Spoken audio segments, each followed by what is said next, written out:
दर्पण देखत मूछ मरोरत, तेल चुवत जुल्फन में। तेरे दया धर्म नहीं मन में, मुखड़ा क्या देखे दर्पण में।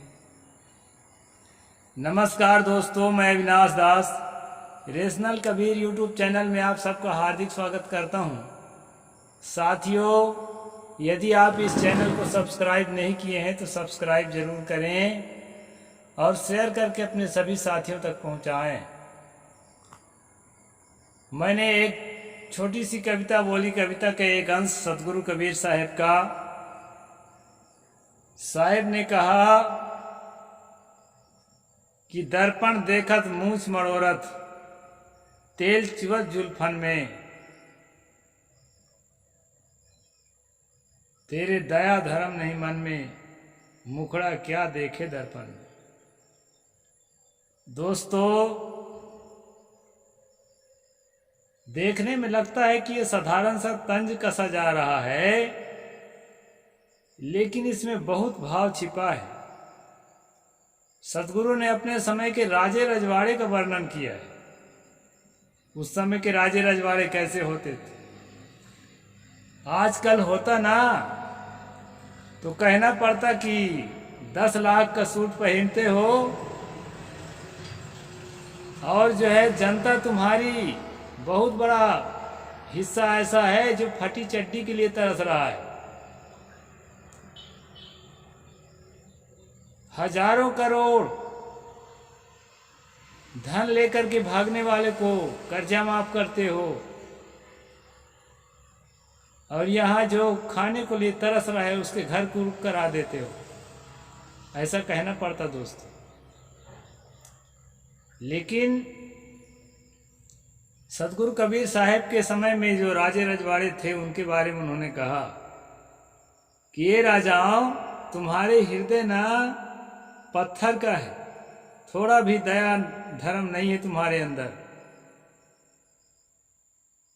चेहरा क्या देखते हो दर्पण में, दया धर्म थोड़े दिखेगा कितना है कि नहीं है। इस प्रकार से सतगुरु ने कहा। दोस्तों, आज के युग में 10 लाख 15 लाख के सूट पहनने वाले, दिन में 5 बार कपड़ा बदलने वाले नेता आपको इसी भारत में देखने को मिलेंगे। और दिल इतना कठोर कि इधर जिंदा जलाया जा रहा है, इधर नंगा घुमाया जा रहा है महिलाओं को, इधर सामूहिक बलात्कार किया जा रहा है, हत्याओं पर हत्याएं की जा रही है। देश विदेश के लोगों के आंसू टपक पड़े। हम भी अपने आंसू को नहीं थाम सके। जो दुख सुख में सम रहते हुए, सहज अवस्था में रहते हुए रहने का अभ्यास करने वाले साधक हैं हम लोग, लेकिन अपने आप को थाम नहीं सके।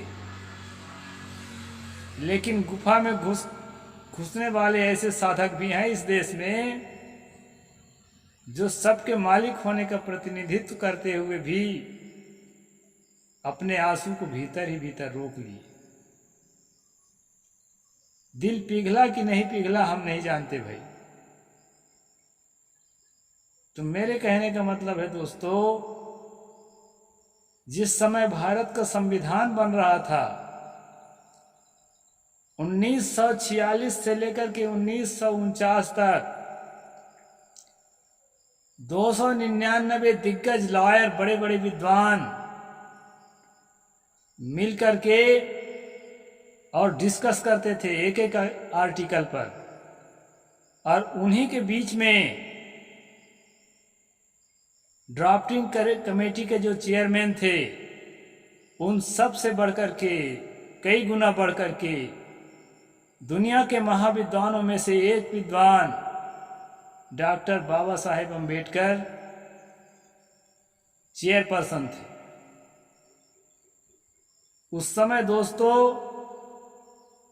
विनायक सावरकर ने कहा कि मनुस्मृति तो है ही है देश में, तो संविधान बनाने की क्या जरूरत पड़ गई है।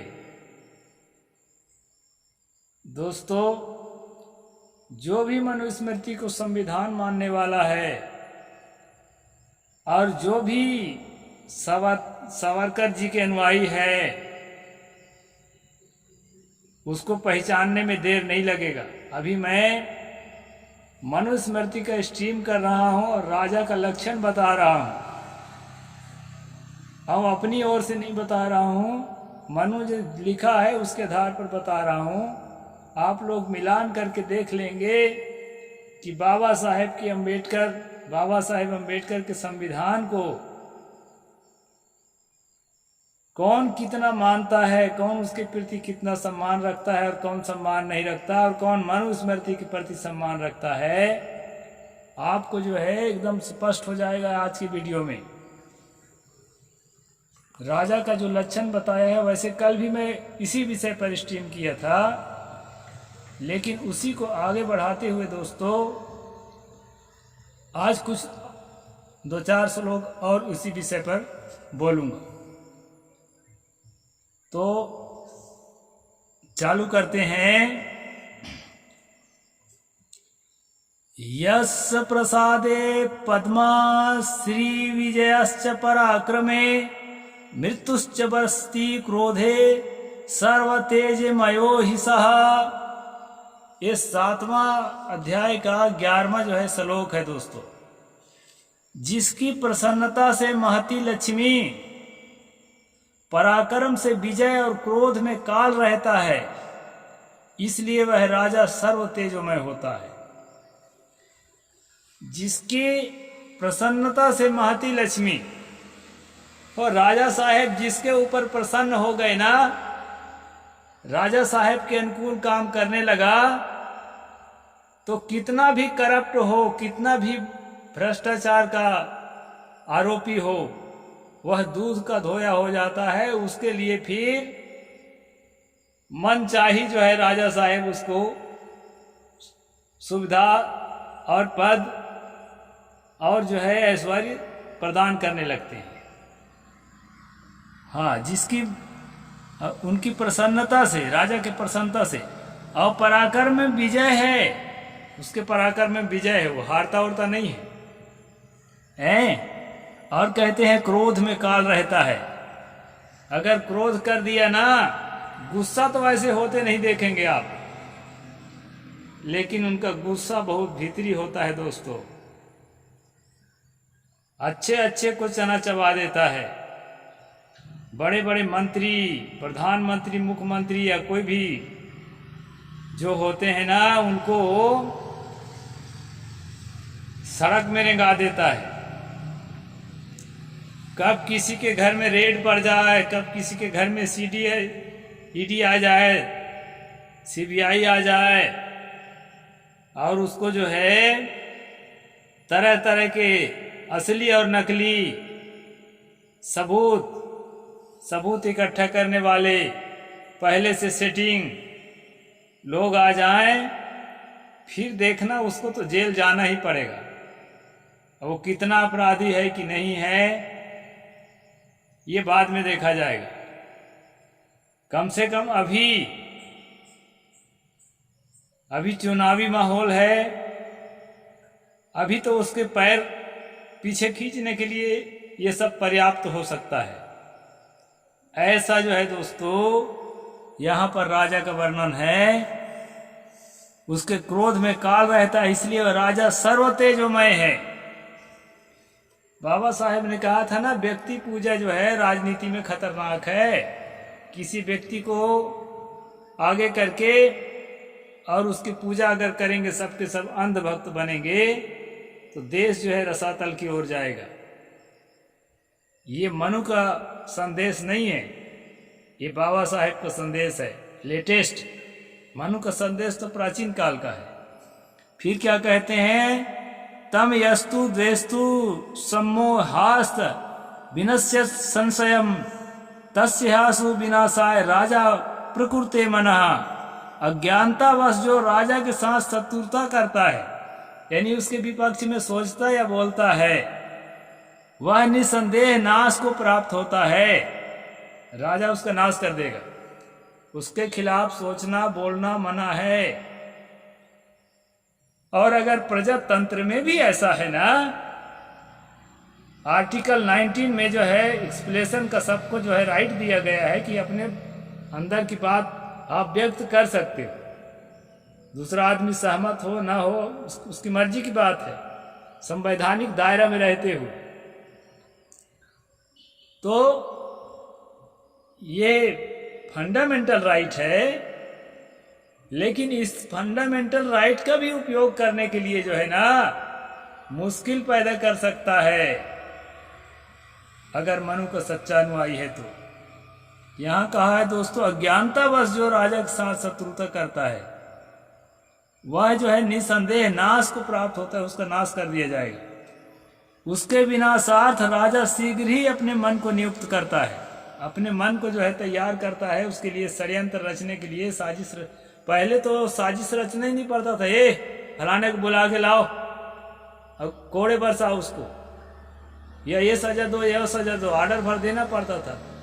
लेकिन आज का जो शासन प्रणाली है दोस्तों, कोर्ट कचहरी है और जो है परत पर परत शासन की व्यवस्था है, राज्य की व्यवस्था है, केंद्र की व्यवस्था है। केंद्र में भी प्रधानमंत्री का विभाग अलग है, राष्ट्रपति का विभाग अलग है, परत की परत व्यवस्था है। तो ऐसा ऑर्डर तो नहीं कर सकता कि फलाने को बुला के लाओ और फांसी पर चढ़ा दो। लेकिन आज दोस्तों पक्का मनु का अनुयायी होगा तो साजिश करके आपको सजा देगा, निरपराध होते हुए भी, लेकिन वो दे करके रहेगा। अगर उसके खिलाफ आपने सोच लिया तो, और उसके पक्ष में सोचा तो बड़े से बड़े अपराधी हैं आप, तो वॉशिंग पाउडर है, आप एकदम जो है निर्मल हो जाएंगे। ये मनु का राज है दोस्तों। इसलिए कहते हैं तस्मात् धर्मम यष्टिमेषु स व्यसे न धिपः अनिष्टम चाप निष्ठेषु तम धर्मम विचाले। इसलिए वह राजा भले लोगों के लिए इष्ट धर्म और बुरे लोगों के लिए अनिष्ट धर्म निर्दिष्ट करे, उसका अनादर न करना चाहिए। किसी भी हालत में राजा का अनादर ना करो। जाने अनजाने में मैं भी ना अनादर कर देता हूं तो गलत हो रहा है। यहाँ बताया है ईश्वर ने सभी प्राणियों के रक्षक राजा के सभी कार्यों को सिद्धि के लिए ब्रह्म जो मैं धर्म पुरुष रूप दंड को पहले निर्माण किया, पहले दंड को निर्माण किया फिर राजा को निर्माण किया। और दंड क्या है? दंड के बारे में, दंड मतलब यही है सजा। दंड के बारे में यह कहा है उस दंड के भय से चर अचर सभी प्राणी सुख भोगने में समर्थ होते हैं और अपने धर्म से विचलित नहीं होते। यहां अपने अपने धर्म की जो बात है ना दोस्तों, वो अपने अपने धर्म की जो बात है उसका एक तो सूत्र था, है कहीं नहीं गया है।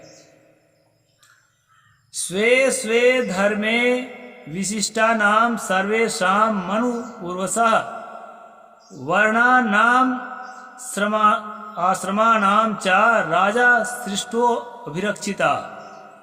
ये श्लोक नंबर 35 में है, इसी 7वें अध्याय। अपने अपने धर्म में स्थित रहने वाले सभी वर्णों और आश्रमों की रक्षा करने के लिए ब्रह्मा ने राजा को बनाया है। ब्रह्मा ने राजा को इसलिए बनाया है कि अपने अपने, यहाँ कई कहते हैं ना कि हमारा एक सनातन धर्म है, हमारा एक वैदिक धर्म है, हमारा एक हिंदू धर्म है, लेकिन एक हिंदू धर्म नहीं है। यहाँ मनु साफ साफ कहते हैं हर वर्णों का अपना अपना धर्म है। और इनका धर्म क्या है? इनका धर्म है सबको जो कैटेगरी बांटा गया है, काम बांटा गया है, मैला उठाने की ड्यूटी दी गई है, वो खानदानी रूप से मैला ही उठाए, यही उसका धर्म है। चाम छीलने की ड्यूटी दी गई है, उसको खानदानी रूप से पीढ़ी दर पीढ़ी चाम ही छीलना है, मरे पशु ही उठाना है, ये उसका अपना धर्म है। यहाँ जो स्वे स्वे धर्मे कहा है उसका ये मतलब है दोस्तों।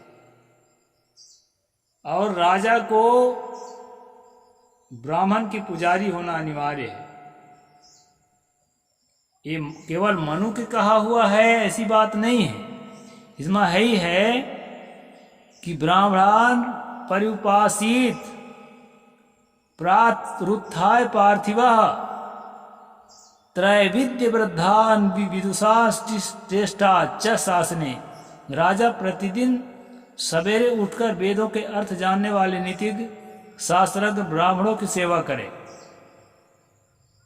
ये बड़ा कठिन की बात है। ब्राह्मणों की सेवा करना है राजा को, प्रातः है उठ के उसकी पूजा प्रार्थना करना है। और दोस्तों सबसे ज्यादा राजाओं में प्रसिद्ध है जिसको आदर्श रूप मर्यादा पुरुषोत्तम माना गया है।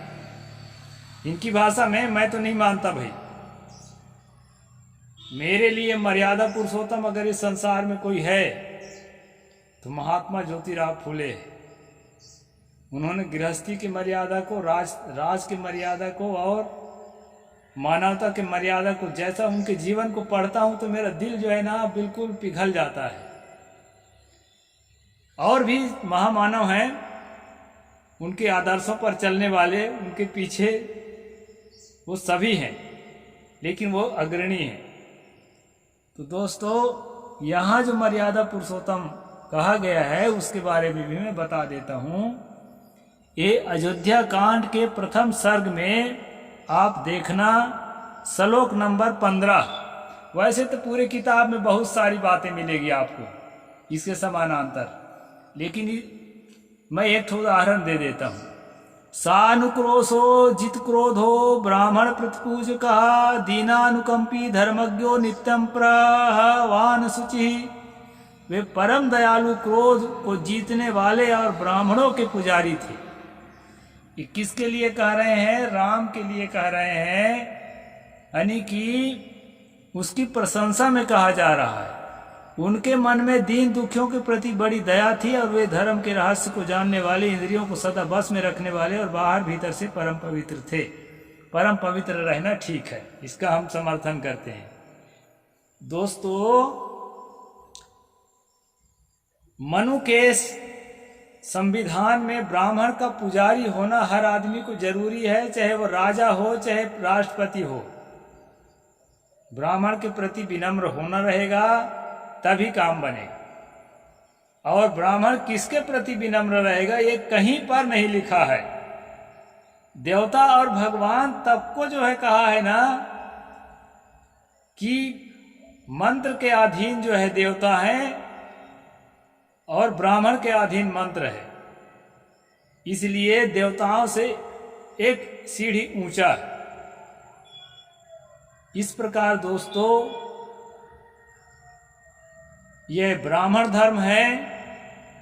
हिंदू धर्म इसको कहने वाले कहते हैं, कोई लोग वैदिक धर्म भी कहते हैं, वैदिक धर्म भी कहा जा सकता है, कोई सनातन धर्म भी कहते हैं, लेकिन सनातन धर्म नहीं कहा जा सकता, इसलिए कि दुनिया के सारे धर्म सारे संप्रदाय बनते और बिगड़ते हैं। सनातन का मतलब है कि एक सा रहने वाला, कभी नहीं बदलने वाला, कभी नहीं नष्ट होने वाला।